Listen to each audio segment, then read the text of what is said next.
Pain is the thing I acquire, mental desire. Can someone make it end? Bonjour à tous, aujourd'hui on se retrouve pour une vidéo qui sera peut-être un vlog, peut-être un daily vlog, peut-être juste une vidéo perdue parmi tant d'autres. J'ai pas réfléchi en fait, pour tout vous dire, il est 15-16 heures, un truc comme ça. Et j'étais un peu dans mon coin en train de me morfondre, mais avec l'envie quand même de faire des vidéos.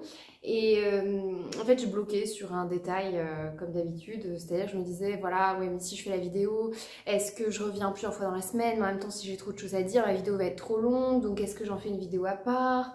Ou alors est-ce que je me lance dans des petits vlogs pendant mes vacances? Enfin, je me suis dit que le plus simple c'était du coup de m'asseoir et de revenir un petit peu vous parler de mes loisirs créatifs. Alors la dernière vidéo elle remonte à, je sais pas, 2-3 semaines, un truc comme ça. Mais bon, je l'avais filmée bien avant, c'était toute la partie des vidéos sur... bah ça commence, c'est là où je me rends compte que le temps passe vite et qu'on est déjà fin avril. Mais c'était sur tout ce qui était projet 2023... réflexion autour de la garde-robe et réflexion projet printemps. Et chaque année, je me fais la réflexion, mais j'ai l'impression que le printemps n'en a pas et qu'il passe à une vitesse pas possible. Alors, je vous dis ça parce qu'à Paris et région parisienne, il fait grave... Enfin, il fait froid. Il fait froid. Il fait 7 et 8 degrés et je sais pas si c'est moi, je le prends particulièrement mal cette année. Je porte encore les sous-maillots là d'hiver. Alors je peux plus trop mettre de pulls parce que les pulls que j'ai tiennent trop chaud. Je me suis rabattue sur les sweats, mais en fait j'ai froid. Enfin bon. Très curieux, donc il y a eu un moment genre où j'ai pu me poser une fois dehors où je me suis carrément endormie et donc j'ai un peu cramé du nez, mais ouais, beaucoup de pluie et hyper froid, donc voilà, ça c'était pour le point météo. Donc bon, je ne sais plus ce que je voulais dire, mais tout ça pour dire que j'avais quand même envie de revenir. Alors pour ce qui est du coup de mes projets, savoir où j'en suis par rapport à mes projets printemps, etc., je vous en parlerai dans un bilan couture que je n'ai pas encore tourné. Ça avance, lentement mais sûrement, mais plus lentement que sûrement. Mais je sais pas, j'avais envie aujourd'hui de revenir en mode un peu chill, de juste papoter, discuter, de pouvoir couper la vidéo si j'en avais marre de parler et revenir 2 jours plus tard. Puis il y a quand même un côté moins... J'aime bien en fait me dire que mes podcasts couture c'est un peu plus... Alors cadré c'est un bien grand mot, mais genre je me prépare pour, j'ai tout à côté pour savoir ce dont je vais vous parler à peu près avec mes projets, alors que quand je viens comme ça pour les vlogs, surtout pour... bah, c'est plus tranquille. Alors, je vous dis ça, je suis maquillée, mais en fait non, j'ai juste mis du rouge à lèvres pour... Je sais pas, je trouve que le rouge à lèvres, c'est le truc que vous mettez pour vous... Ça rebooste un petit peu, genre voilà. Il s'est passé plein de trucs. Franchement, je sais pas s'il y a... vous savez, parfois j'ai l'impression d'être dans un jeu vidéo où quand t'as fini le niveau, tu penses que c'est bon, tu t'en es sorti, et en fait tu tapes le boss de la mort qui t'éclate et qui fait que tu dois tout recommencer à zéro. Parfois j'ai l'impression que la vie c'est ça. Mais je pense qu'en fait c'est parce qu'on nous a pas vendu le bon truc de base. C'était dans une de mes anciennes vidéos où je disais que la vie en fait c'était plus un chaos dans lequel on essayait de mettre un peu d'ordre, et si on avait de la chance qu'on arrivait à en mettre un petit peu, c'était déjà pas mal. Et donc j'essaie un peu de changer ma perspective sur les choses, mais c'est vrai que c'est pas facile. En plus, vous devez l'entendre, je me suis tapé une... Alors c'est pareil, il va falloir qu'on en parle parce que moi, depuis qu'il y a le Covid, alors le Covid, j'ai dû le choper 1 ou 2 fois comme ça, voilà, bon c'était pas très sympa, mais voilà. Mais alors depuis, je me chope tous les trucs qui passent, mais alors moi je chope plus le Covid, mais moi je me chope la grippe, les bronchites de la mort, mais qui vous éclatent la tronche, et je comprends pas. J'avais pas été malade depuis genre 8 ans. Pour vous dire, j'avais même pas, vous savez, le petit rhume d'hiver, et là depuis l'an passé, je me tape des périodes où je suis HS, enfin ça me met par terre pendant une semaine. Bon. Voilà, je sais pas si c'est parce que mon système immunitaire n'a pas vraiment travaillé pendant qu'il y avait le masque, je sais pas du tout, mais franchement ça, bon, voilà, donc ça, c'était pour expliquer un peu mon fond de gorge et ma voix un petit peu rocailleuse. Vous allez voir que j'ai avancé un peu dans mes projets, mais pas tant que ça non plus, parce que la vie a fait parce que le boulot... bon, je ne vais pas revenir sur l'éducation nationale. On sait tous à quoi s'en tenir, mais bon là c'est pareil, pour vous la faire courte, je pense que j'aurai pas le poste que je pourrais avoir, mais pour des raisons très... bon, qui moi me semblent quand même relativement absurdes, mais bref, donc tout ça explique aussi que j'ai une petite phase, bon déjà un peu de dégoût, alors pas vis-à-vis de mon métier, hein, mais vis-à-vis du système dans lequel on est quand même, qui est complètement... enfin, qui était déjà absurde, mais qui du coup l'est encore plus à mes yeux. Et donc j'essaye de me trouver un peu des plans B pour l'année prochaine. Parce que je sais plus si vous... Enfin bref, si je l'ai déjà dit, mais en gros j'ai un statut de TZR, donc ça veut dire que j'ai les concours, tout ça, mais moi je sers à remplir un peu les trous, quoi. Et c'est pas du tout mon optique de l'enseignement, sauf que là où je suis, c'est compliqué d'avoir un poste fixe. Parce que j'ai pas assez de points, que tout se joue à l'ancienneté, et qu'en fait avec mon statut de TZR, donc de remplaçante, ben, je cumule pas de points. Voilà, donc le système est très très bien fait comme d'habitude, et donc là j'avais l'opportunité d'avoir un poste fixe un peu plus sur dossier, mais je pense pas que ça se fera, et puis bon, je suis au stade où je me dis, si je ne dois pas être là, c'est que je ne dois pas être là, quelque chose de mieux m'attend ailleurs, je préfère le voir comme ça, mais bon, ça veut dire beaucoup d'instabilité. Enfin voilà, pour ceux qui connaissent un peu le système ou ceux qui ne le connaissent pas, en gros quand on est TZR, on peut avoir notre affectation la veille de la rentrée, quoi. Et puis vous pouvez aussi bien être sur un poste à l'année que sur un remplacement de 2 semaines, puis après vous avez rien, puis après on vous renvoie 3 semaines ailleurs. Donc c'est bien, on bouche les trous, mais d'un point de vue pédagogique ça ne sert à rien. Et donc voilà, je suis en train un peu de réfléchir à tout ça, parce que ça va... Enfin, selon ce qui adviendra, ça changera pas mal de choses. Enfin, ça changera pas mal de choses. Ça changera certaines choses pour moi l'année prochaine. Et comme je suis du genre plutôt anxieux, j'aime bien avoir une certaine stabilité dans ma vie qui me permet de gérer le reste. Et donc là, à nouveau, bon, l'instabilité, c'est sympa 5 minutes, mais est-ce qu'on pourrait passer à la suite, quoi. Donc voilà, un peu pour le point... le point vie. Et paradoxalement, dans cette période, du coup, d'habitude, quand j'ai un peu d'instabilité, de choses à gérer à côté, j'ai tendance à me réfugier dans les loisirs créatifs. Mais pendant cette période, pas tellement. Alors déjà, il y avait une période pendant les vacances, les dernières vacances, où j'avais pas du tout ma machine, donc j'ai pas pu coudre. J'avais pas envie spécialement de tricoter, parce qu'en fait, j'avais plein de projets un peu commencés, abandonnés, repris, ratés. Et puis ensuite, le boulot, une période, je sais pas, d'habitude, cette période, c'est pas la pire, mais alors là, c'était compliqué. Donc voilà, ça arrive, mais j'ai pas avancé comme je l'aurais envie. J'avais pas forcément l'envie de faire des projets, de me poser pour... je sais pas, c'était pas le mood. Ça arrive, hein, ça m'a pas embêté plus que ça. Avant, ça m'aurait embêté, je me serais dit, mon Dieu, j'avais du temps devant moi, j'ai rien fait. Là, je suis plus tranquille.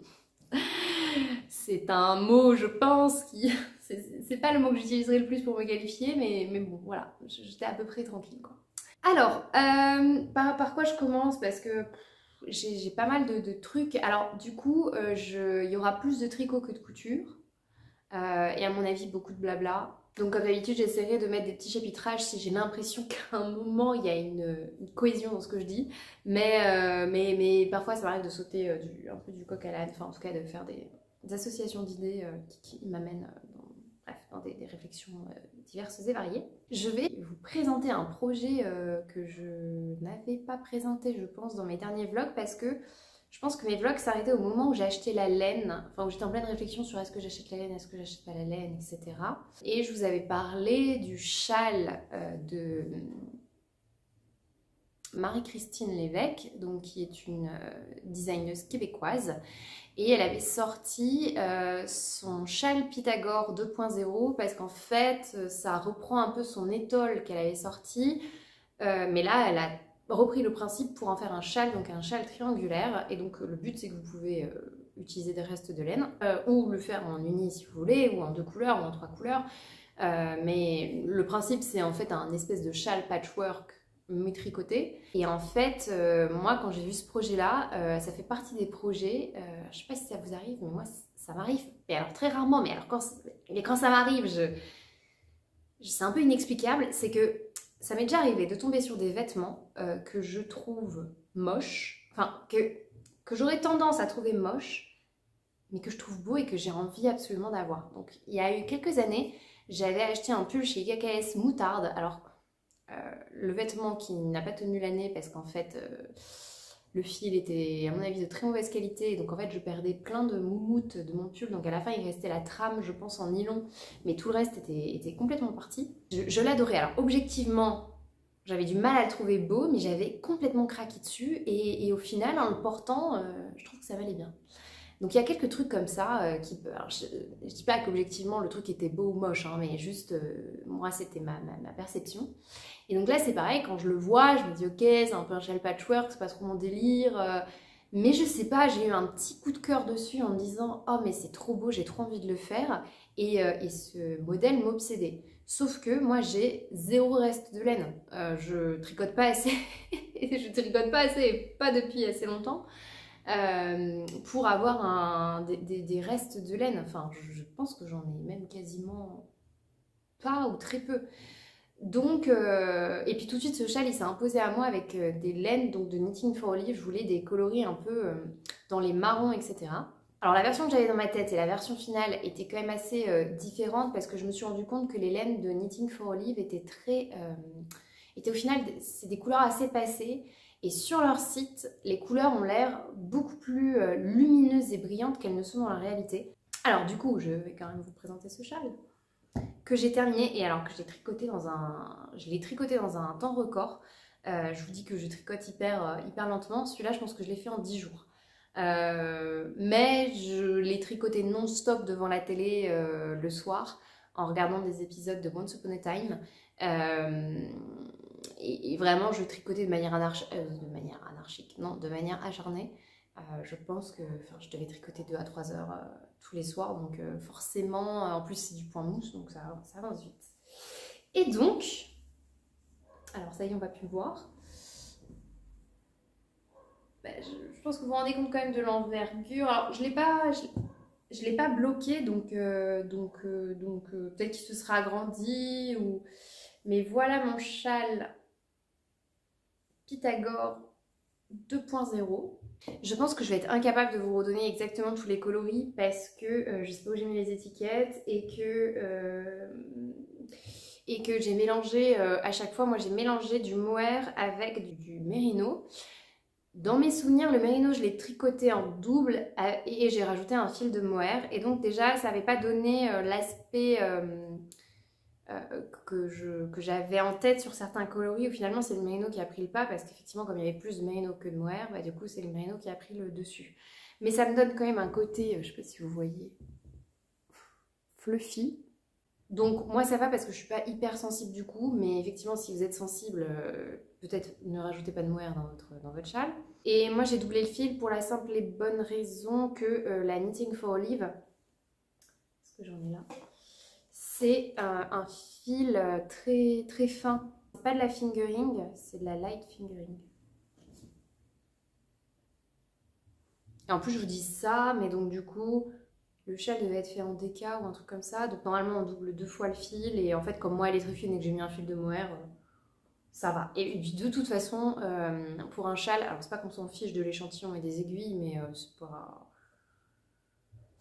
C'est moins problématique. Il semblerait, enfin je retrouve des aiguilles, que je l'ai tricoté en 4,5. Je pense qu'en fait je me suis surtout... Je me demande si dans le modèle c'est pas en 5. Et moi j'ai surtout adapté pour avoir un tissu qui me plaisait. Et pour les coloris... Alors celui-là, qui a un espèce de beige rosé. Donc celui-là, c'était Camel Rose. Et pour le mohair, c'était Mushroom Rose, que j'ai toujours du mal à prononcer. Celui-ci, c'est le coloris Brown Nougat. dans les deux, Merino et Mohair. Celui-ci c'est Plum Clay. Celui-ci c'est un mélange, alors en fait j'avais une pelote de Tilia mais en un espèce de beige un peu passé qui est le coloris.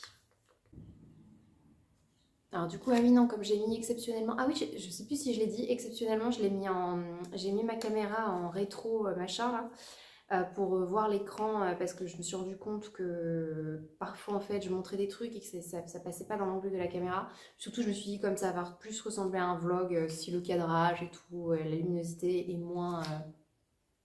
Je dis pas que je suis une pro de ça d'habitude, mais voilà.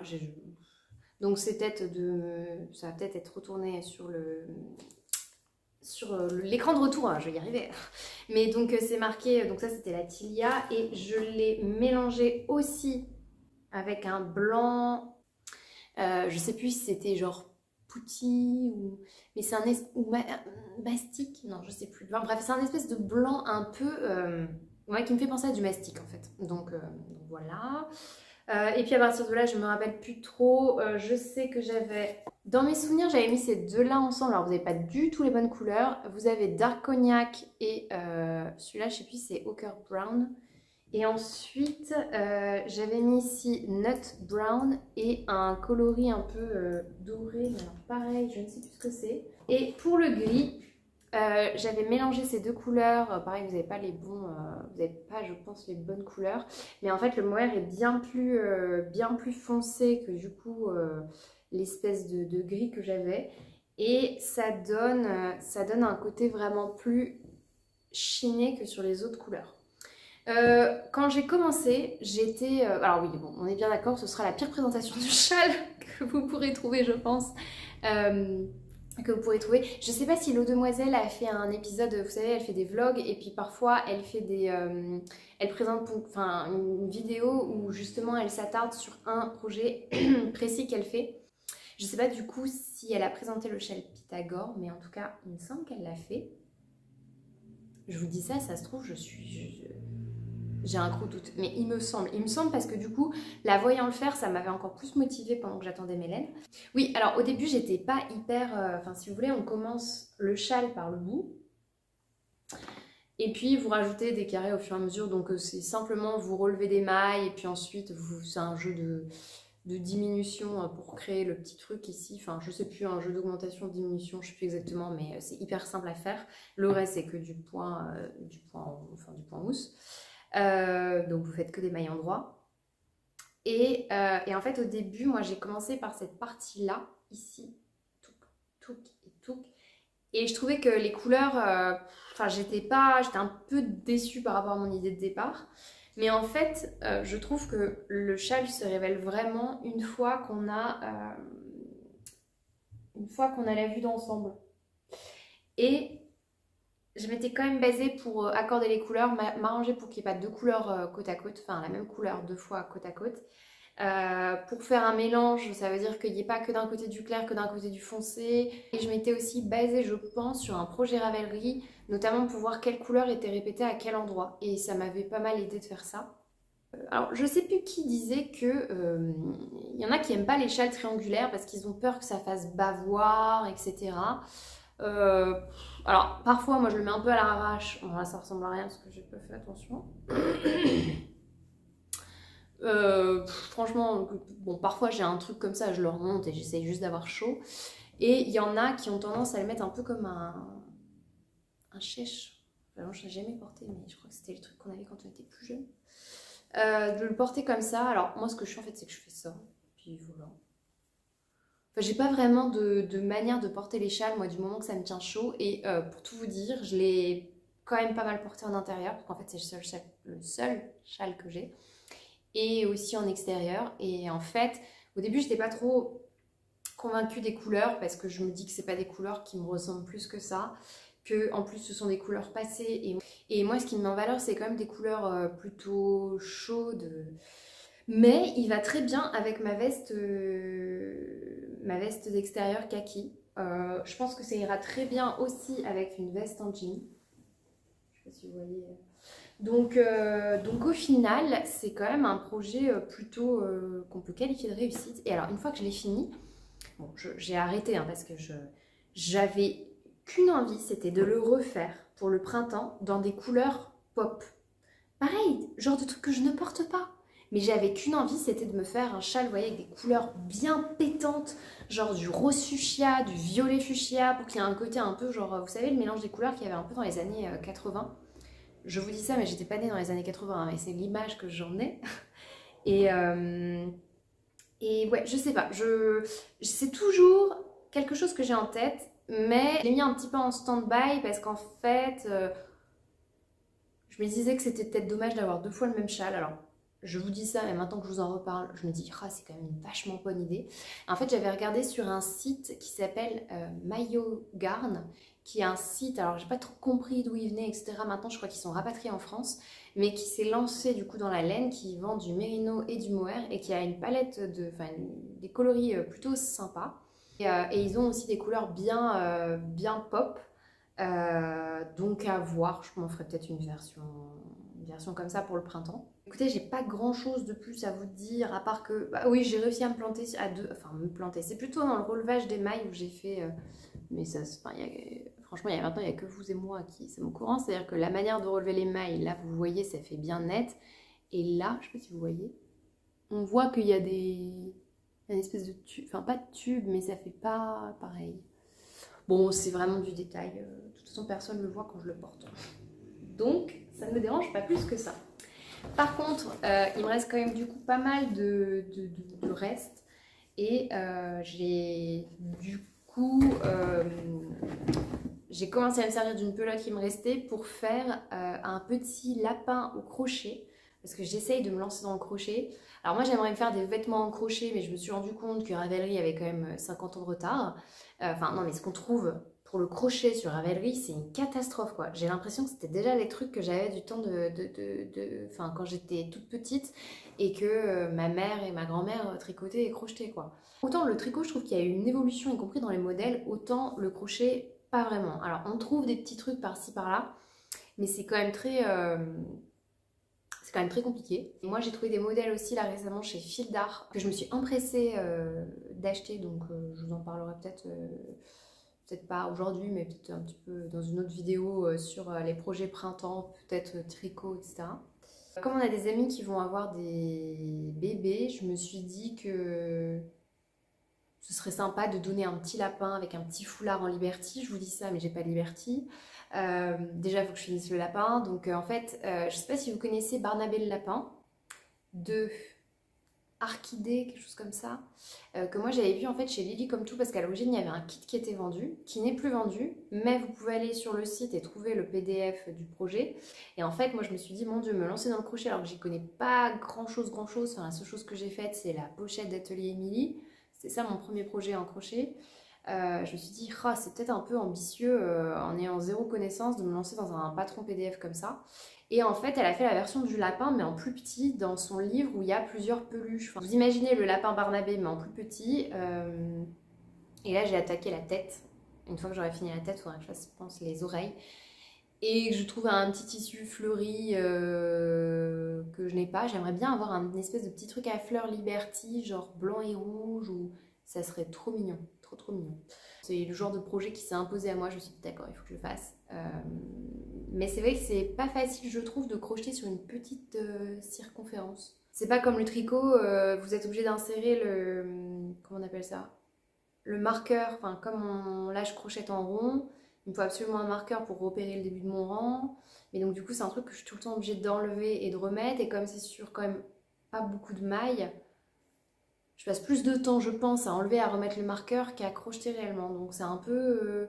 c'est moins fluide que le tricot. Donc bon. Voilà où j'en suis pour l'instant en crochet. Alors oui, si j'ai pris ma veste, c'est que... je sais pas si vous vous rappelez, dans mes projets printemps, je vous parlais d'une veste en jean que j'avais appelée chez Mango. Et que j'hésitais à m'en faire une. Et en fait, finalement, en cherchant sur internet, je l'ai trouvée neuve à genre... Je sais pas, j'ai dû la négocier, j'ai dû l'avoir à 10-12 €, un truc comme ça. C'est une veste oversize comme ceci, avec le dos, vous voyez, resserré ici. Et exactement le style que je voulais. Bah, du coup ici vous voyez pas grand chose. Vous voyez, assez courte. Je vous montre pas le reste parce que c'est encore une fois mon pilou-pilou que j'ai. Et donc, en fait, dans ma tête, j'avais ce look, donc avec ça, un petit t-shirt et tout. Et je voulais un châle. Alors, celui-là pourrait très bien aller, hein, mais je voulais un châle de printemps, donc pour remplacer ma version pop. Et j'avais en tête, pareil, des coloris hyper précis. J'avais envie de fluo, moi qui ne porte jamais de fluo sauf pour le sport. C'est pareil, ça me hantait, ça m'obsédait, donc je pense que j'ai scanné tous les sites internet qui vendent de la laine de teinturière et je suis tombée sur un coloris chez... le coloris c'était Sugar, Hedgehog Fibers. Qui vend, alors je sais plus s'ils sont irlandais, je sais plus trop. Et donc j'avais craqué sur le coloris et tout, et donc il y avait ce coloris que j'avais en tête, que je trouvais magnifique. Et puis aussi, il me semble que c'était Margeva, enfin MJ, qui dans une ancienne vidéo où je demandais si vous aviez des teinturières indépendantes à me conseiller, il me semble qu'elle m'avait parlé de Trellis, que je connaissais juste de nom, mais j'avais jamais rien acheté chez elle. Et c'est une teinturière qui... Alors je ne sais plus si elle est française, et... enfin bon bref, en tout cas elle parle français, mais elle vit en Grèce, parce que du coup le paquet qu'elle m'a envoyé a été expédié de Grèce. Mais elle a des coloris très pop, et souvent elle participe, il me semble, au Knit It. Et alors moi je sais pas, en fait j'avais en tête qu'elle était espagnole. Alors bon, enfin de toute façon ça change pas grand chose, mais en termes de proximité géographique, je m'attendais pas à ce que le colis soit envoyé d'aussi loin. Et j'avais repéré un coloris chez elle somptueux, donc j'ai oublié le nom. Alors, le coloris, je ne comprends pas la référence, mais c'est The Sleeper Must Awaken. Je sais pas si c'est en rapport avec, je sais pas, j'aurais envie de dire que c'est en rapport avec Dune, mais... Et c'est un coloris magnifique, pareil, un peu fluo, et elle l'avait pas en ligne. Donc, je me suis dit... Et en fait, elle ouvre pas les... Si vous voulez, on peut pas faire passer des commandes comme on a envie tout le temps. Donc, je lui avais envoyé un message, elle m'avait dit, bah, je rouvre les précommandes, genre dans un mois, donc il faudra voir à ce moment-là. Mais moi j'avais envie de faire mon châle tout de suite quoi, j'avais plus de projet en cours et j'aime pas avoir envie de tricoter et ne rien avoir. Alors ça c'est pas possible. Donc je me suis dit bon bah tant pis, je vais prendre de chez Hedgehog Fibers. Puis j'étais encore en train de réfléchir et c'est sur le retour de l'aiguille en fait qui entre parenthèses. C'est l'un des pires salons que j'ai fait depuis longtemps. Franchement on y allait avec Julie. Julie, je suis désolée Julie, j'ai oublié ton compte Instagram. Sewing, je vous remettrai son compte en barre d'infos qui du coup coupe pas mal et elle avait remporté 2 places pour l'aiguille en fait et donc du coup elle avait la très gentillesse de m'inviter de m'inviter pour que je vienne avec elle et j'ai été mais tellement déçue.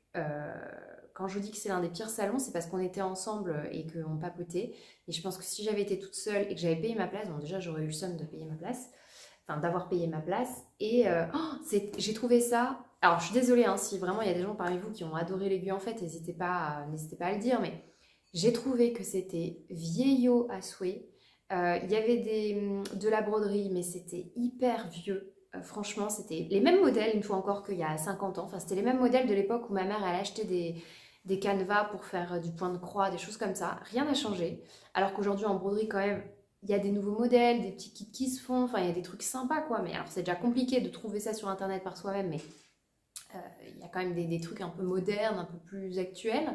En couture c'était des choses que j'avais déjà vues au CSF, donc je venais pas particulièrement pour ça. Et après c'était du patch, mais du patch... Non c'était ouais, enfin, j'ai trouvé ça très décevant. Et j'ai trouvé que c'était vraiment très vieillot. Et puis enfin ouais non... figé dans un espace-temps qui n'a plus rien à voir avec les loisirs, enfin qui n'a plus rien à voir, qui... Ouais, je sais pas, je ne saurais pas comment vous dire, enfin en tout cas j'ai pas du tout aimé. Et bref, sur le chemin du retour, j'ai reçu un mail de Trellis qui me dit ah bah du coup j'ai ouvert exceptionnellement les commandes plus tôt, donc si tu veux tu peux commander et tout. Et donc je me suis évidemment empressée de commander pour un châle qui s'appelle Birds of a Feather d'Andrea Mori. Et j'en suis vraiment qu'au tout début. Alors je vais vous montrer directement le début du châle parce que vous verrez mieux les couleurs. Mais pareil, en fait, je voulais des speckles, je voulais une laine à speckles, des speckles un peu fluo, genre jaune, orange, rose. Et donc, c'est ce que j'ai eu avec... enfin, on voit vraiment pas... Là, je pense que vous avez un peu plus, mais du coup, c'est pas assez près. Donc, du coup, ce châle, je vais vous montrer aussi les écheveaux bobinés. Ce châle, c'est un châle très connu et moi, en fait, mes critères pour me faire des châles, dans un premier temps, c'est qu'ils soient rapides à faire parce que les accessoires, c'est pas ce que je préfère faire. Et, et en plus, je sais que dans les accessoires, enfin, qui dit accessoire dit souvent maille en verre parce que du coup, on n'est pas en rond. Donc, l'avantage de ce châle d'Andrea Mori, c'est qu'en fait, il est en point mousse. Donc en fait, vous ne faites principalement que des mailles en droit, à l'exception de certaines sections où il y a un petit peu de dentelle. Mais sinon, tout le reste, c'est en point mousse. Et en fait, la particularité du châle, comme vous pouvez le voir, c'est une alternance entre de la laine mérino et du mohair. Alors, j'ai changé des choses qu'en fait, beaucoup de choses... Enfin, j'ai suivi en fait ce que beaucoup de gens ont fait sans vraiment avoir regardé avant. Mais premièrement, moi, avec les laines que j'avais, normalement, je crois que les aiguilles préconisées, c'était du 4. Moi, j'ai pris du 3,5 parce que le tissu était vraiment... ça faisait vraiment déjauger. Enfin, ça faisait pas beau, ça faisait pas propre. J'aimais pas du tout. Donc déjà, pour cette laine-là, en mérino, le rendu est quand même vachement plus sympa comme ça. Pour la partie mohair, un seul fil de mohair, ça faisait trop fin. Donc moi j'ai pris le parti de doubler mon mohair. Donc quand j'avais passé ma commande, j'en avais tenu compte, raison pour laquelle j'ai acheté deux écheveaux de mohair. Ce qui du coup évidemment fait que mon châle me reviendra plus cher que si je l'avais fait tel qu'il avait été pensé à l'origine par Andrea Mori. Ah, je pense que vous devez entendre ma machine à laver. Et peut-être que dans 5 minutes, vous entendrez mon chat miauler parce qu'il vient de se réveiller de sa sieste. Donc voilà pour les petits changements. Je trouve qu'en fait, le châle est bien plus joli dans les versions que j'ai regardées avec le mohair en double. Sinon, je trouve que ça fait vraiment très fin. C'est pas agréable à tricoter. Alors moi, je dis ça alors que j'adore le mohair. Hein. Mais voilà pour vous expliquer un petit peu mes choix. Et je trouve que ça mettait davantage en valeur cette laine. J'en suis qu'au tout début et franchement j'en suis que là parce que ce châle, mais c'est genre un enfer. Alors déjà, la partie, il y a une toute petite partie en dentelle, mais alors cette partie en dentelle, elle est uniquement écrite, il n'y a pas de diagramme. Moi j'aurais bien aimé qu'on me propose les deux, après je sais que... T'abuses, voilà, ça c'est mon chat. Bah oui. On va aller en tout seul. Bon voilà, ça c'était Doudou qui depuis quelques temps nous fait une fixette. Depuis qu'on a fini les travaux et qu'en fait il y a un mur qui est tombé mais qu'on a remplacé par un grillage parce qu'en fait il y a des endroits de la maison qui sont pas sécures donc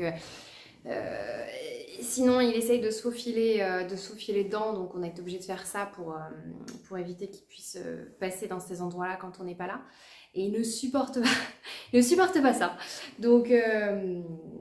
donc voilà, ça c'était l'épisode Doudou. Alors du coup pour le châle d'Andrea Mori, je sais plus ce que j'étais en train de vous dire.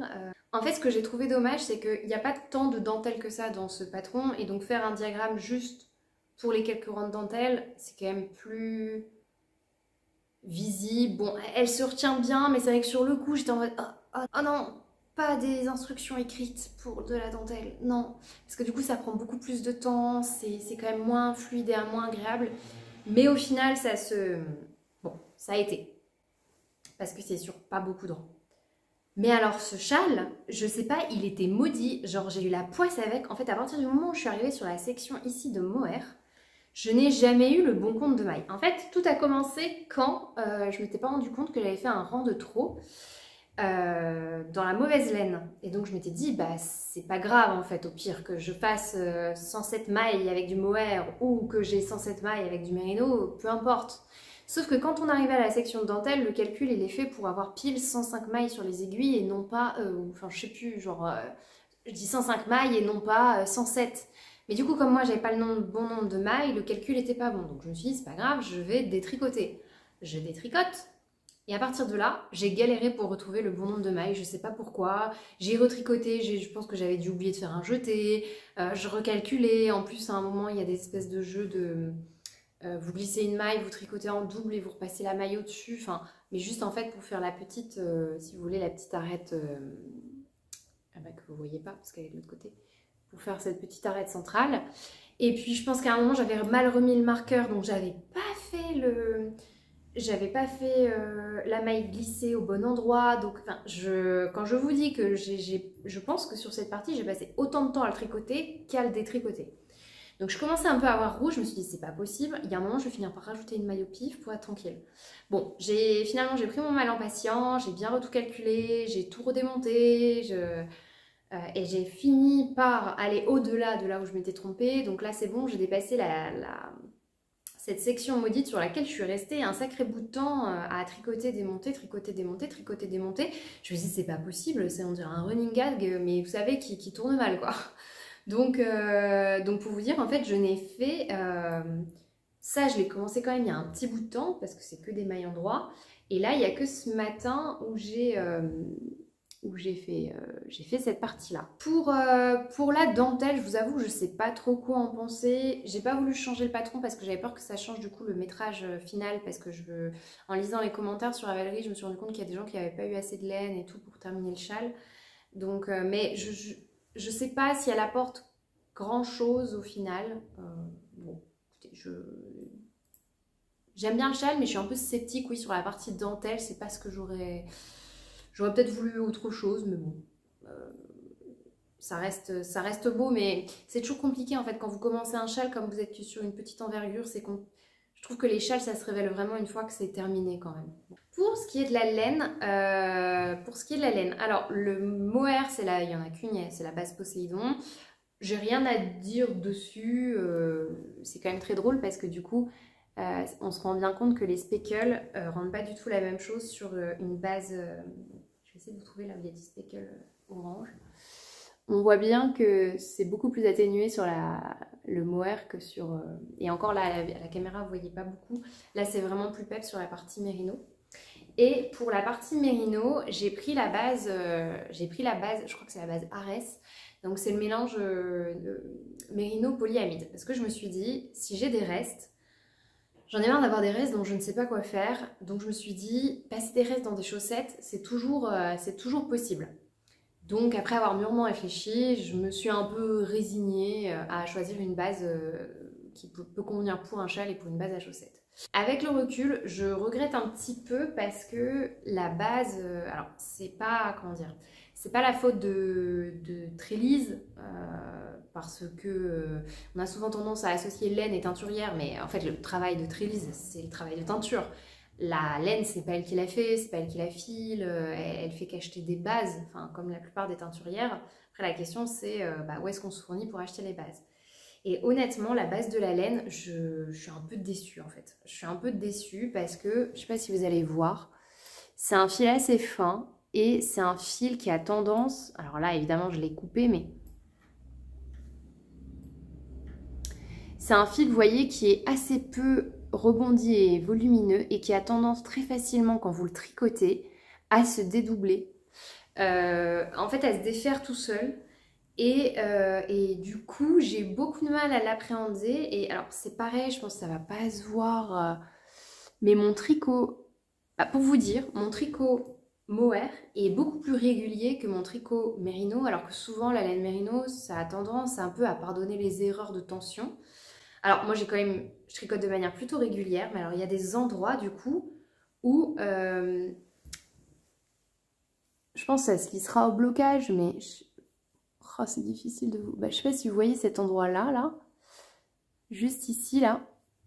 Vous voyez bien que les mailles elles font un... C'est très subtil, mais il y a des endroits, on voit que c'est un peu irrégulier. C'est la première fois que ça m'arrive, c'est la première fois que j'ai une base comme ça. Et sur le coup, je prenais pas plus de plaisir que ça à tricoter la laine. Ce qui est dommage parce que j'adore le travail de teinture. Donc j'étais un peu deg, je me suis dit que j'aurais peut-être dû finalement, vous voyez, investir dans une base... pas force, enfin je sais pas si les autres bases étaient plus onéreuses, mais j'aurais peut-être pas pu les réutiliser vraiment. Mais Mais le fil aurait été peut-être plus agréable à tricoter. Donc là, pour le coup, la base à chaussettes, je suis un peu... Ouais, je suis pas sûre de la racheter, surtout que, en fait, ce qui m'a un peu plus dégoûtée, c'est que comme la laine vient de loin, enfin donc le paquet a été envoyé de Grèce, j'en avais quand même pour 15 ou 12 euros de frais de port, enfin, donc c'est quand même, voilà, c'est pas donné, enfin vous avez l'impression de mettre un demi-écheveau dans les frais de port, donc soit, un peu, ouais, un peu déçue en fait, j'adore la couleur, mais j'aurais préféré que finalement le fil soit autre et en plus de ne pas avoir les frais de port aussi élevés. Alors après, je savais en achetant hein, que les frais de port allaient être élevés, mais en fait, si vous voulez, le temps que ce soit teint pour finalement être envoyé, bah, du coup, je pense que c'est envoyé un peu quand même en express parce que mon colis arrivait assez rapidement. Mais je trouve qu'avoir un truc en express, c'est bien quand de toute façon il n'y a pas de délai d'attente dans la préparation. Mais à partir du moment où vous commandez une laine pour qu'elle soit teinte, il y a forcément de l'attente. Donc après, ouais, enfin, je sais pas trop. Voilà, pour vous expliquer un petit peu ce qu'il y avait autour de mon projet qui faisait que j'étais un peu en demi-teinte. Donc, je l'aime bien, mais il y a quelque chose qui fait que je l'aime peut-être pas autant que je devrais. Alors peut-être que je vais l'adorer une fois que je l'aurai terminé et que je l'aurai porté, mais j'ai un peu, voilà, j'ai du mal à m'habituer à la laine, qui d'ailleurs est un peu plus sèche que ce dont j'ai l'habitude. Donc écoutez, voilà pour l'instant de ce petit châle qui va avancer et qui ira très bien du coup avec, bon, pas les effets de couleur, mais qui ira très bien avec ma petite veste, en espérant que je le finisse, quand même pas dans 15 ans. Mais ce qui est bien, c'est que je pourrais le mettre quand même en hiver, donc voilà. 50 minutes, et ben c'est bien, c'est bien.